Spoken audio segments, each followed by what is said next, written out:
Enquanto você ajeita o travesseiro, buscando aquele canto perfeito onde o pescoço encontra alívio e o sono parece apenas um suspiro distante, feche os olhos por um instante. Imagine um Brasil onde o trabalho não era só uma forma de pagar contas, mas uma sentença que podia custar a alma, o corpo ou a sanidade. Um país onde havia quem fosse pago para apanhar no lugar de outros, para limpar o sangue seco das câmaras de tortura, ou para carregar os mortos que ninguém queria nomear. Hoje, enquanto a noite abraça seu quarto com o silêncio que só a madrugada oferece, vou te guiar por uma viagem calma, mas inquietante, por esse Brasil antigo. Um mosaico de contrastes, onde profissões bizarras, desumanas e, ainda assim, indispensáveis, eram as engrenagens de um mundo que preferia não olhar para elas. Diminua as luzes. Sinta o ar fresco, talvez com um leve cheiro de terra molhada, como se a noite estivesse sussurrando segredos. Respire fundo. Vamos caminhar juntos por vielas de pedra, casebres de barro e sombras que ainda ecoam. O silêncio da sua casa é quebrado apenas pelo tic-tac de um relógio ou pelo zumbido distante de um ventilador. Agora, transporte-se para um tempo onde o silêncio era raro, cortado por gemidos, rangidos de carroças ou o crepitar de fogueiras. Você já pensou em quem varria as cadeias no Brasil colonial? Não falo das prisões modernas, com celas numeradas e luzes fluorescentes que nunca apagam, mas de buracos úmidos, esculpidos em pedra bruta, onde o chão era uma crosta de sujeira, sangue coagulado e desespero. Havia alguém, sempre havia, que entrava ali com um balde torto, uma vassoura de galhos secos amarrados com cipó, e a missão de tornar aquele lugar suportável. Não para os presos, claro, mas para os guardas, para os senhores que passavam de relance, com lenços perfumados pressionados contra o rosto. Esse limpador, sem nome nos livros, sem rosto nas histórias, era um espectro com função. Chegava ao amanhecer, com os primeiros raios de sol refletindo nas poças do chão, e saía ao entardecer, quando as sombras já engoliam as paredes. Ninguém perguntava como ele dormia à noite, com o cheiro de mofo e morte grudado na pele. Talvez porque ninguém quisesse saber. Imagine ele, curvado, arrastando os pés, o som da vassoura ecoando como um mantra triste, enquanto os presos acorrentados o observavam em silêncio. E no dia seguinte, lá estava ele outra vez, como se o trabalho fosse uma corrente que ele mesmo não enxergava. Se você já reclamou de um chefe exigente, ou de uma planilha que não fecha, pense no coveiro dos pobres. Não o coveiro de hoje, com luvas de borracha e formulários digitais, mas aquele que trabalhava à luz de um lampião preso à testa, com um lenço amarelado cobrindo o nariz para bloquear o cheiro acre da decomposição. Ele enterrava os sem nome, os que morriam sem caixão, sem luto, sem uma única flor jogada na cova. Às vezes usava o mesmo carrinho de madeira, rangendo sob o peso, para carregar um corpo atrás do outro, as rodas atolando na lama das chuvas de verão. A pressa era sua única companhia. Cobrir, apagar, esquecer, e voltar no dia seguinte, com a mesma paz cega, o mesmo silêncio pesado. Era como se ele próprio fosse parte da terra que cavava, necessário, mas invisível. Às vezes, na escuridão, ele ouvia os uivos dos cães ou o farfalhar das folhas movidas pelo vento. E talvez se perguntasse se alguém cavaria para ele um dia, mas não havia tempo para pensar, só para cavar. E em noites mais escuras, quando a lua se escondia, ele trabalhava com o coração na boca, porque as histórias de almas penadas eram mais do que lendas para quem vivia entre túmulos. E enquanto você vira de lado, buscando a posição perfeita no colchão macio, imagine o carrasco, um paradoxo ambulante, preso entre o dever e a maldição. Oficial do Estado, com nomeações formais seladas em cera, ele era tratado como um amaldiçoado. Executava os castigos públicos, açoitamentos em praças lotadas, onde o som do chicote cortava o ar como um trovão. Enforcamentos sob o sol do meio-dia, com a corda rangendo contra a madeira. Decapitações em dias de chuva, quando a lama tornava tudo ainda mais cruel e o sangue se misturava ao barro. Recebia moedas por isso, contadas com cuidado em uma bolsa de couro, mas nunca um aperto de mão ou um olhar direto. Proibido de entrar nas igrejas, evitado pelas crianças que corriam ao vê-lo, ele era o braço da lei que ninguém queria tocar. E o mais cruel, muitos carrascos eram negros, forçados a chicotear outros negros, enquanto a elite aplaudia de suas varandas, protegida por leques e sombrinhas de renda. Era uma dupla servidão, ao sistema e à culpa. Imagine voltar para casa, com o eco dos gritos ainda na cabeça e tentar dormir, como se o travesseiro pudesse apagar o que as mãos fizeram. Às vezes dizem, ele sonhava com as cordas que atava, mas acordava com as mãos vazias, como se até os sonhos o rejeitassem. E, no entanto, ele voltava. Porque parar era impensável, porque o silêncio para ele era mais perigoso que os gritos. Mas nem todo o trabalho carregava tanta culpa. Havia o alfaiate da dor, um artesão de um tipo muito peculiar. Ele não costurava, vestidos de baile ou capas elegantes para os fidalgos. Sua especialidade eram coleiras de ferro, mordaças com espinhos que rasgavam os lábios, cintos que cortavam a pele a cada movimento. Suas criações não eram para adornar, mas para punir. Imagine a precisão quase artística com que ele ajustava as bordas de uma máscara que silenciava a fala, testando o encaixe com dedos calejados ou o cuidado com que martelava uma corrente para não machucar demais, como se a dor pudesse ser medida com uma régua ou um compasso. Ele trabalhava em um canto escuro, com uma lamparina tremulando sobre a bancada, e o som do martelo contra o metal era sua única música. Era um escultor do sofrimento, e ainda assim afinava os detalhes como se acreditasse que havia beleza naquilo. Quase. Às vezes, ao entregar uma peça, ele via o destino dela nos olhos de quem a receberia. Um escravo, um herege, um condenado.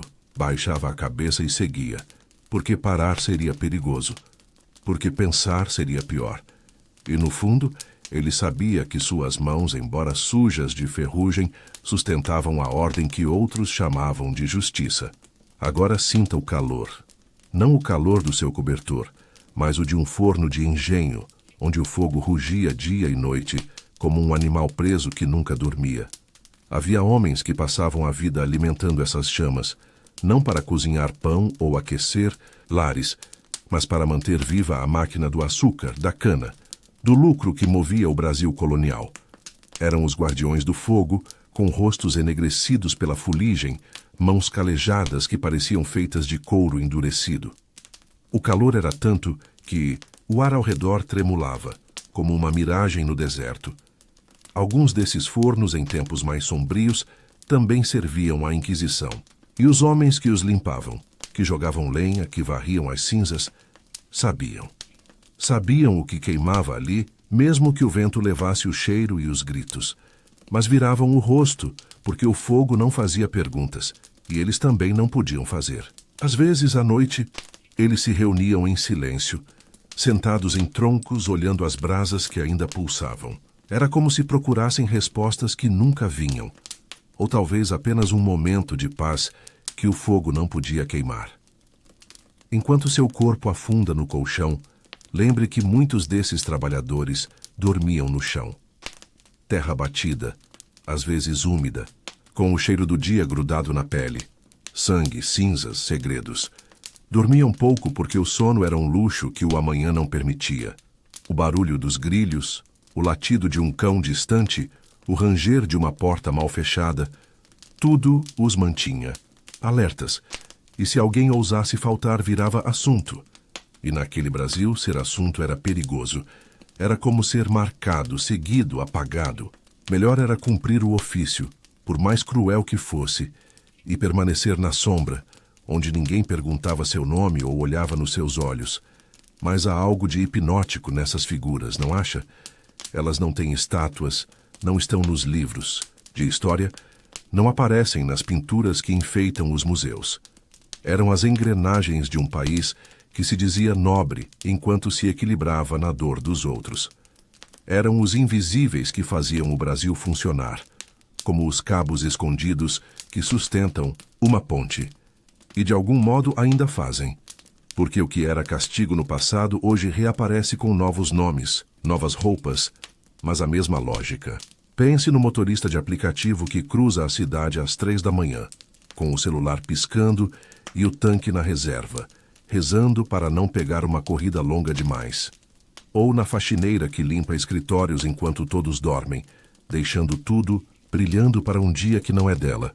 Ou no catador de recicláveis que carrega o que descartamos sem olhar, como se o lixo pudesse apagar sua existência. A tecnologia mudou, mas a lógica do invisível permanece, como um eco que atravessa os séculos, tão persistente quanto o som de uma carroça rangendo na lama. Vamos descer mais fundo na noite.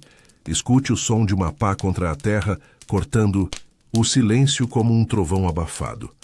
Era o exumador, uma figura que não enterrava, mas desenterrava. Sua função era retirar ossos, restos, vestígios, às vezes por ordem da igreja, às vezes porque o cemitério precisava de espaço para novos mortos. Ele cavava com cuidado, como um arqueólogo do efêmero, com a luz de uma vela protegida por um vidro rachado, que tremulava a cada rajada de vento. Sabia o nome dos mortos recentes, decorava as datas, como se fossem versos de um poema triste que ninguém mais cantava, e às vezes encontrava relíquias, um anel esquecido, um pedaço de carta amassado, um botão de casaco que ninguém reclamaria. Não guardava nada, devolvia à terra, com um gesto quase ritual, como se pedisse perdão, por perturbar o descanso. Era sua ética silenciosa, o respeito pelos que ninguém mais respeitava. Certa vez, contam os relatos orais, um exumador encontrou um corpo enterrado por engano. Era um velho, sepultado às pressas por uma família pobre, sem documentos, em uma cova improvisada nos fundos de um terreno baldio. O exumador reconheceu o rosto. Semanas antes, aquele homem lhe oferecera um pão seco e uma bênção muda, com olhos que pareciam carregar todas as histórias do mundo. Naquela noite, ele não terminou o trabalho. Ficou ajoelhado, com a pá ao lado, a vela quase apagando, como se pedisse permissão à terra. Voltou antes do amanhecer e deixou um bilhete anônimo ao padre da paróquia. Esse não deve ser removido. O corpo permaneceu intocado. Ninguém soube quem escreveu, mas todos sabiam que só podia ser ele. E por semanas, o exumador caminhava, mais leve, como se tivesse devolvido ao velho um pedaço de dignidade que o mundo lhe negara. Talvez, naquela noite, ele tenha dormido um pouco melhor com o cheiro de terra ainda nas mãos, mas o coração menos pesado. Enquanto o exumador descansava, outro trabalhador acordava, o limpador de latrinas. Vestia um avental de couro endurecido, amarrava um pano amarelado no rosto e descia nos buracos da cidade. Baldes, pás, escuridão, o cheiro era parte dele, impregnado na pele, na alma, como uma tatuagem que não se vê, mas que todos sentiam ao passar por ele. Ninguém o cumprimentava na rua. As crianças mudavam de calçada, rindo e tapando o nariz, como se ele fosse uma praga ambulante. Mas sem ele, a cidade sufocava. Ele era o pulmão invisível, garantindo que o ar, pelo menos fora dos becos, continuasse respirável. Às vezes, ao voltar para casa, um casebre de taipa com o teto vazando, ele olhava para as mãos e se perguntava se algum dia estariam limpas de verdade. Mas a resposta não vinha. Só o próximo balde, o próximo buraco, o próximo dia. Mais adiante nas feiras havia o coletor de restos. Após o burburinho dos vendedores, quando as carroças já haviam partido e o sol queimava o que sobrava, ele aparecia como uma sombra que ninguém notava. Juntava cascas de frutas, ossos de galinha, roupas rasgadas que caíam no chão. Limpava, secava ao sol. Revendia o que podia. Para os porcos, para os artesãos, para quem tivesse coragem de comprar. Não havia romantismo na reciclagem. Era fome. Era sobrevivência. Dormia em barris ou sob telhados improvisados, escondido entre as sobras do Brasil que avançava sem olhar para trás. Às vezes, ele encontrava algo inesperado. Um pedaço de pão meio mordido, uma moeda esquecida na lama. Guardava com cuidado como se fosse um tesouro, porque para ele era. E ainda assim, ele voltava.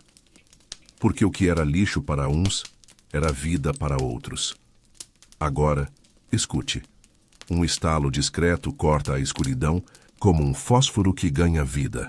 É o acendedor de lampiões, caminhando com sua vara longa e uma lata de óleo que balança no cinto, tilintando a cada passo.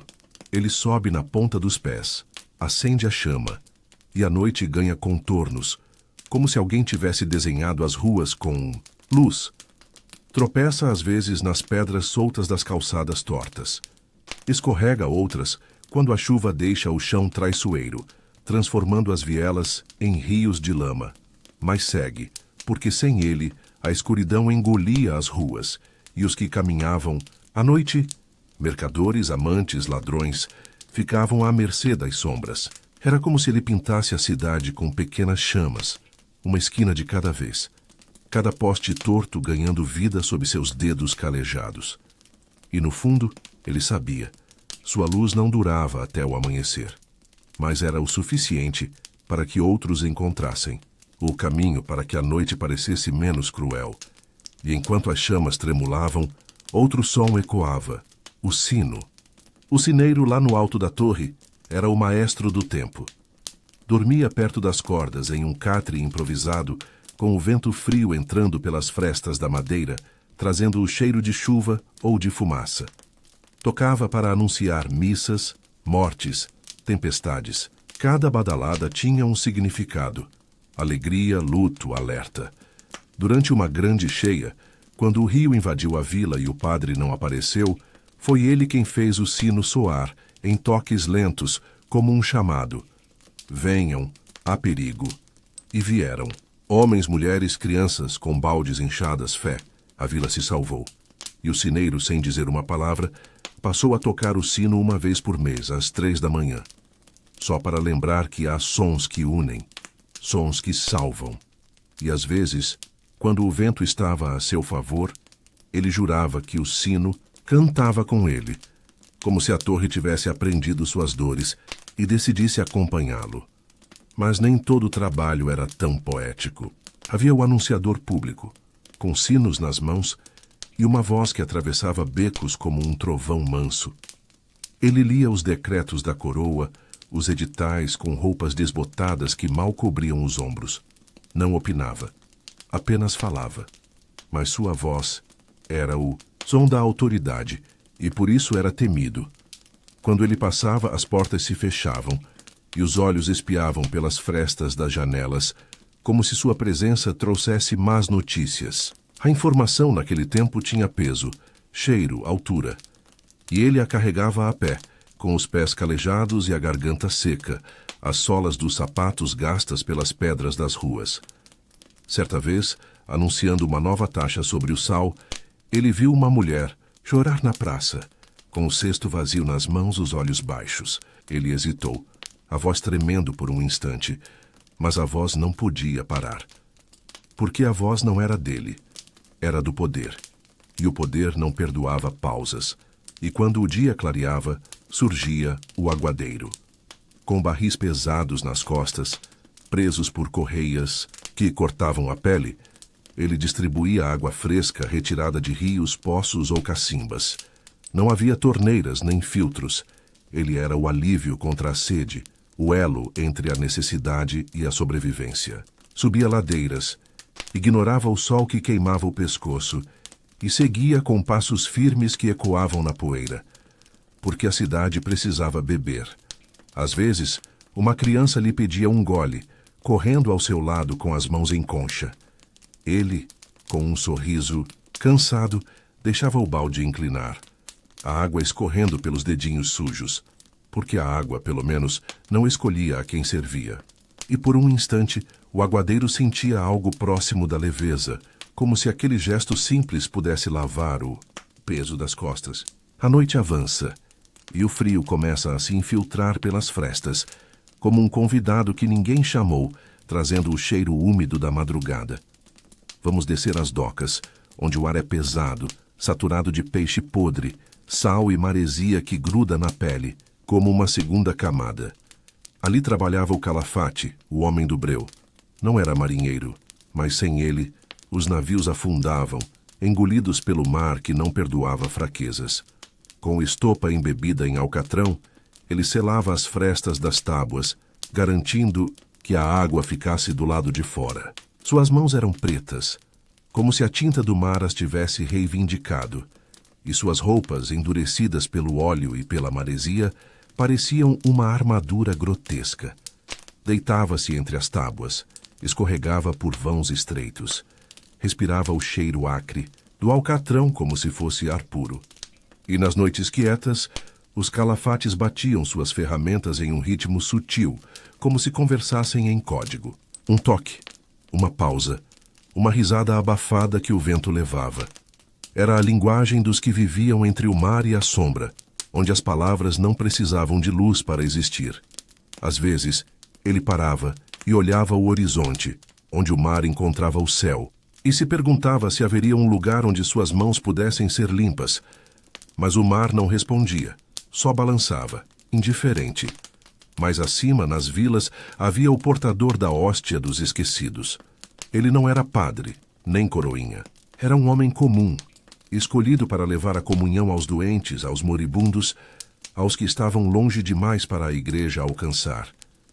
Caminhava com uma caixa de madeira no peito, o símbolo da fé balançando ao ritmo dos passos, o couro gasto brilhando sob a luz fraca das estrelas. Tocava as portas sem bater. Entrava em silêncio. Saía sem olhar para trás. Era a última presença antes do fim. E às vezes ele não rezava. Apenas olhava com olhos que diziam: "Eu sei. Vá em paz." Certa vez, em uma vila assolada, por febre, ele caminhou 3 dias seguidos sem dormir, para levar a hóstia a uma mulher que ninguém mais visitava. Quando chegou, ela já havia partido, os olhos abertos fixos no teto. Ele deixou a hóstia sobre a mesa, ao lado de um copo d'água vazio, e voltou em silêncio. Porque até os gestos inúteis, às vezes, têm peso. E aquele peso ele carregou por semanas como se fosse mais um fardo na caixa de madeira. E nas colinas, longe das vilas, vivia o esfolador, chamado pelo ofício, nunca pelo nome, como se dizer quem ele era pudesse invocar algo pior. Quando um animal morria, boi, cavalo, burro, ele aparecia, com uma faca cega e uma lona imunda que arrastava no chão. Retirava couro, gordura, qualquer coisa que tivesse valor. O cheiro era insuportável, uma nuvem que afastava até os urubus, mas ele não hesitava. Suas mãos sabiam onde cortar, seus olhos já não lacrimejavam com o fedor. Acendia um fogo ao terminar, não para se aquecer, mas para afastar os fantasmas do que havia cortado. Às vezes, crianças o espionavam de longe, fascinadas e assustadas, escondidas atrás das árvores. Ele nunca olhava para elas, porque olhar era reconhecer, e reconhecer era perigoso. Uma vez, encontrou um cavalo que ainda respirava, os olhos vidrados pedindo algo que ele não podia dar. Ele terminou o trabalho com um nó na garganta, e o fogo daquela noite queimou mais alto, como se tentasse apagar também o que ele sentia. Enquanto você respira lento, quase deslizando para o sono, pense no cavador de fossas. Não usava luvas, apenas as mãos e uma pá quebrada, com o cabo lascado que machucava as palmas. Descia no barro, escavava valas profundas, criava o subterrâneo que toda a cidade precisava para funcionar. Não falava muito, não comia com os outros, porque o cheiro o seguia como uma sombra. Mas todos sabiam, sem ele o caos tomava conta. Ele era o guardião do que ninguém queria ver, o arquiteto do invisível. Às vezes, ao subir do buraco, com a lama grudada nas pernas, ele olhava para o céu, procurando um pedaço de azul que ainda fosse seu. Mas o céu não respondia. Só a próxima vala, a próxima pá, o próximo buraco. E em noites de chuva, quando a água inundava o trabalho, ele cavava mesmo assim, porque parar era deixar a cidade afogar. E nas fortalezas, sob as sombras dos tribunais coloniais, havia o redator das confissões. Ele não era juiz nem padre. Era o homem que ouvia, escrevia e muitas vezes ajustava. Pegava a fala de quem implorava por perdão e dava forma ao texto que selaria seu destino. Com uma pena de ganso, mergulhada em tinta escura, ele registrava versões dos fatos que agradavam aos inquisidores.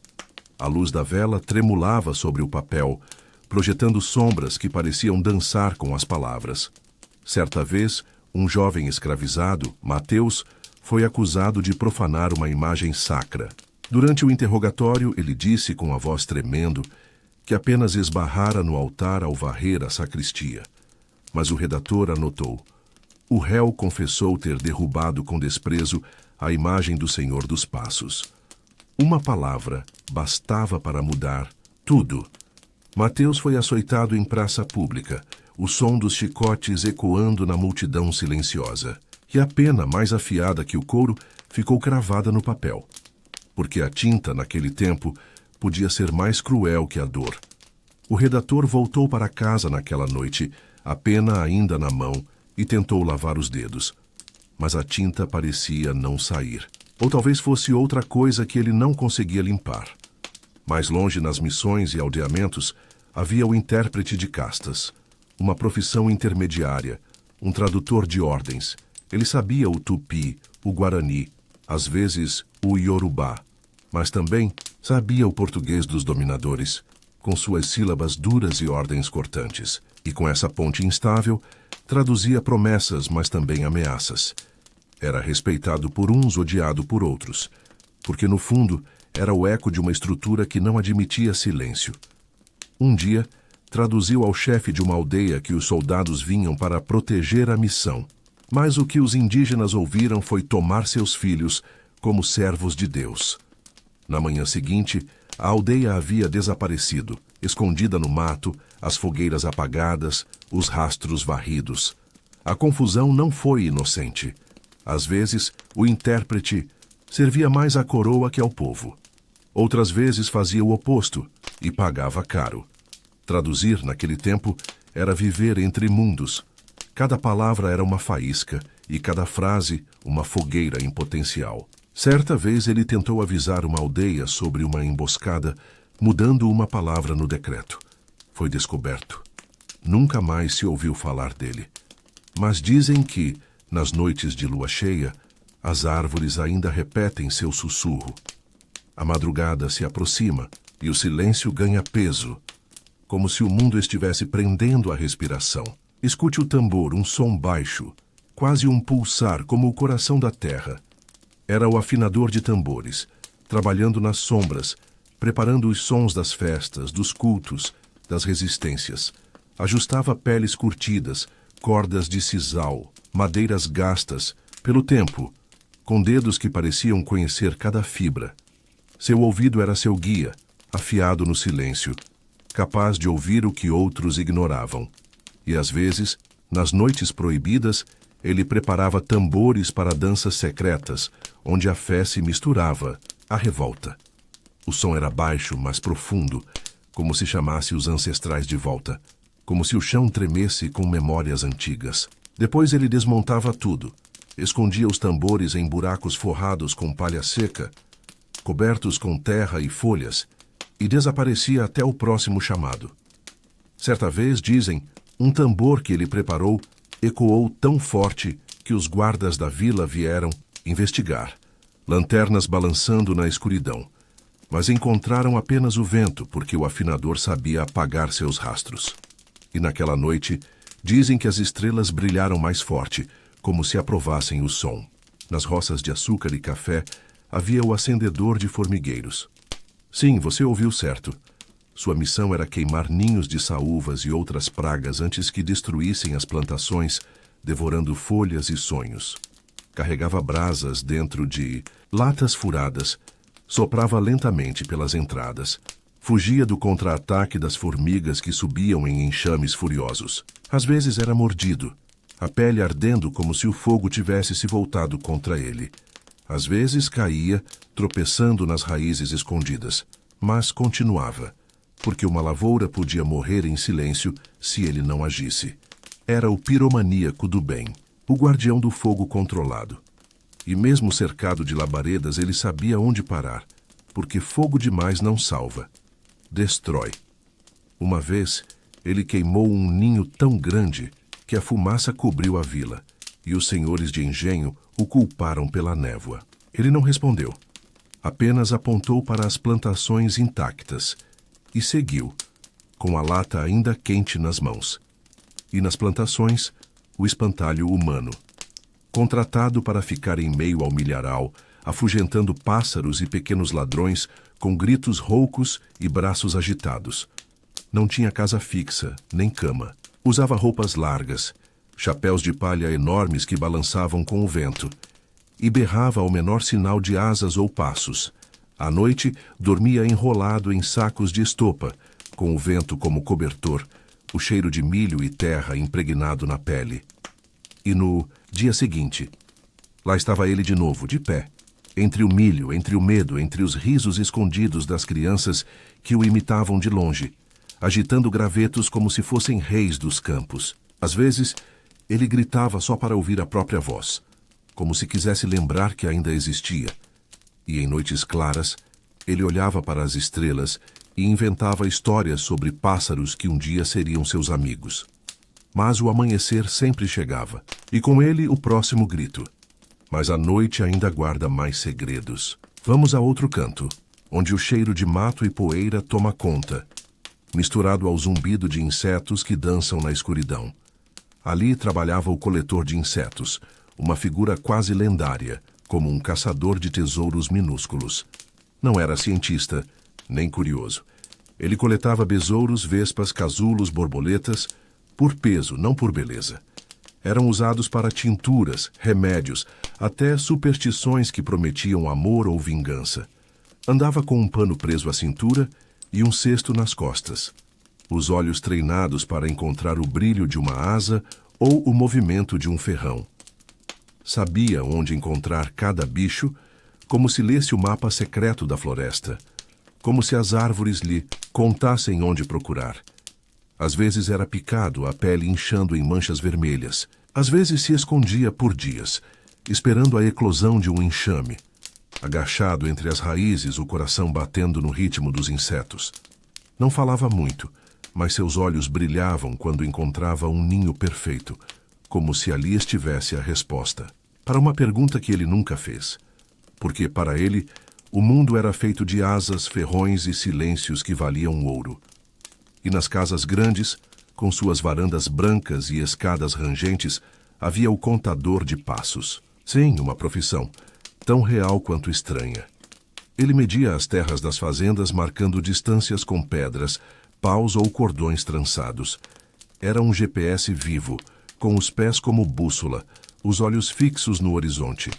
Andava devagar, contando. 1, 2, 3, cada passo uma decisão. Um erro podia causar brigas, duelos, perdas de herança, que dividiam famílias por gerações. Por isso, ele repetia o trajeto, às vezes sob o sol que queimava a nuca, às vezes na chuva que transformava o chão em lama. E quando terminava, olhava para o horizonte, como se quisesse medir algo maior. Talvez o próprio destino, talvez a vida que nunca teria. Uma vez, ele mediu uma terra disputada por 2 irmãos. Contou 2 vezes, 3 vezes, 4. No fim, a contagem confirmou que a terra era menor do que ambos queriam. Eles brigaram. Ele apenas guardou as pedras e foi embora, com a poeira ainda nos sapatos. Mais adiante, nas festas sagradas, surgia o puxador de procissão. Não era o padre, nem o sacristão. Era o homem que organizava a fila de fiéis, o ritmo dos cânticos, o tempo das paradas. Decorava os nomes, separava as velas, ajeitava as crianças que corriam entre os andores, rindo e tropeçando nas saias das mães. Sabia que o cortejo era mais que uma caminhada. Era uma narrativa, uma coreografia silenciosa que dizia: estamos juntos. E às vezes, quando a procissão passava por uma rua estreita, ele erguia a mão como um maestro e todos obedeciam, os passos alinhados, as velas tremulando. Porque o ritmo naquele momento era mais forte que o medo. Certa vez uma vela caiu e o fogo lambeu a saia de uma mulher. Ele correu, apagou a chama com as mãos, queimou os dedos. Ninguém agradeceu, mas ele voltou à fila, a mão doendo, o coração firme. Porque o cortejo não podia parar. A noite se aprofunda e o silêncio parece mais denso, como se carregasse o peso de todas as histórias que contamos. Vamos a outro cenário, onde o cheiro de tinta e papel velho toma conta. Ali trabalhava o copiador de cartas, uma figura esquecida, mas essencial. Ele não escrevia as palavras, apenas as reproduzia, com uma pena que tremia sob a luz fraca de uma vela. Eram cartas de senhores, ordens da coroa, súplicas de prisioneiros. Cada linha era uma responsabilidade, porque um erro, uma letra trocada, uma vírgula esquecida, podia mudar um destino. Ele trabalhava em silêncio, os dedos manchados de tinta, os olhos ardendo de tanto forçar a vista. Às vezes, lia trechos que não devia. Uma confissão de amor, uma ameaça velada, um pedido de perdão. Mas nunca falava, porque as palavras não eram dele. Eram dos outros. Uma noite, ele copiou uma carta que pedia clemência para um condenado. Sabia que a carta nunca chegaria ao governador. Ainda assim, escreveu com cuidado, como se a pena pudesse, por milagre, mudar o fim. Não mudou. Mas ele guardou a cópia, escondida entre as tábuas do assoalho, como se quisesse lembrar que, às vezes, o trabalho também é esperança. E nas vilas havia o vigia do silêncio. Contratado para garantir que ninguém fizesse barulho fora de hora, ele caminhava com um porrete leve e olhos atentos, como um falcão na escuridão. Silenciava violões, vozes bêbadas, crianças teimosas que riam alto demais. Era o primeiro fiscal da moral, o censor da paz noturna. E quando alguém perguntava quem lhe dava autoridade, ele apontava para o sino, para a igreja, ou simplesmente para o medo. Porque o medo, naquele tempo, era uma profissão compartilhada. Uma vez ele silenciou um grupo de escravos que cantava baixo, escondidos nos fundos de uma senzala. A música falava de liberdade. Ele hesitou, o porrete tremendo na mão. No fim, virou as costas e foi embora. Porque até o silêncio às vezes precisa de espaço para respirar.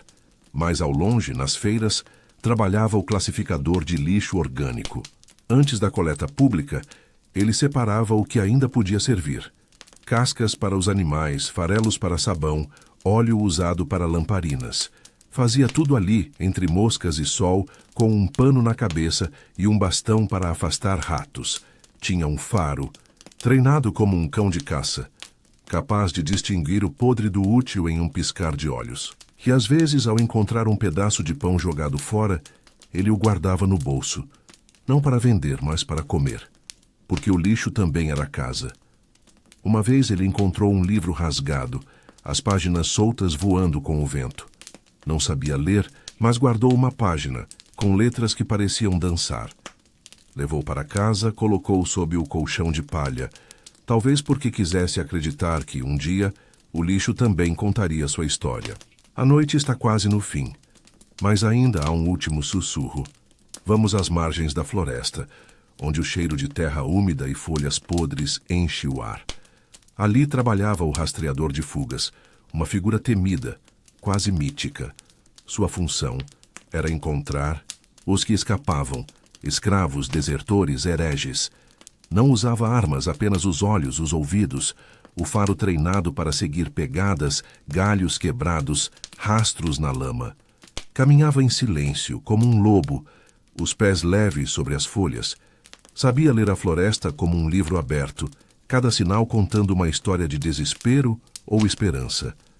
Mas ele não julgava, apenas seguia. Uma vez, encontrou uma mulher escondida em uma caverna com um bebê nos braços. Ela olhou para ele, os olhos suplicando. Ele ficou parado, o coração batendo alto demais. No fim, apontou para o norte e foi embora. Nunca contou a ninguém. Mas naquela noite, dormiu com o rosto virado para a parede como se quisesse esconder algo de si mesmo. E nas cidades havia o consertador de relógios. Não os relógios de bolso dos ricos, mas os grandes relógios das igrejas, das praças, que marcavam o tempo de todos. Subia escadas estreitas, carregando ferramentas que tilintavam no cinto e ajustava engrenagens que rangiam como velhos ossos. Cada tique era uma vitória, cada taque uma promessa. Porque o tempo, naquele mundo, era mais que horas, era a ordem. Uma vez ele consertou o relógio da catedral, que parara por semanas. Quando o primeiro tique ecoou, a praça aplaudiu. Ele não sorriu. Apenas guardou as ferramentas e desceu porque o tempo não agradece.